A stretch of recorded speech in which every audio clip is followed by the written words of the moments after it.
உனக்கு துணையாக முருகன் இருக்கிறார் என்று நினைத்தாலே முருகனது அருள் உனக்கு கிடைத்துவிடும். ஆனால் ஒரு சிலர், என் அப்பன் முருகனையே நான் கதி என்று கிடைக்கிறேன், ஆனால் சோதனைக்கு மேல் சோதனை வந்து கொண்டேதான் இருக்கிறது, எந்த ஒரு முடிவும் கிடைக்கவில்லை என்று புலம்புவர்களும் இருக்கிறார்கள்.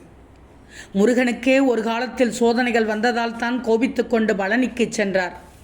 அப்படி இருக்கும்போது முருகனுடைய பக்தர்களாகிய உனக்கும் பல சோதனைகளை கொடுத்துதான் உயர்வுக்கு கொண்டு வருவார். உன்னுடைய சோதனைகள் வேதனைகளை சாதனைகளாக மாற்றும் பொறுப்பு உன் அப்பன் முருகனுக்கு உண்டு. உன்னுடைய ராசி கட்டத்தில் இருக்கும் ஒவ்வொரு கிரகமும் முருகருக்கு பெயர் கொடுக்கும். அந்த முருகரை நீ வணங்கும் போது உன்னுடைய வாழ்க்கை வளமாகும். எல்லோரும் எல்லா முருகரையும் கும்பிடலாம், ஆனால் உன்னுடைய கட்டத்தில் இந்த முருகருக்கு என ஒரு கட்டம் ஒதுங்கி இருக்கும்.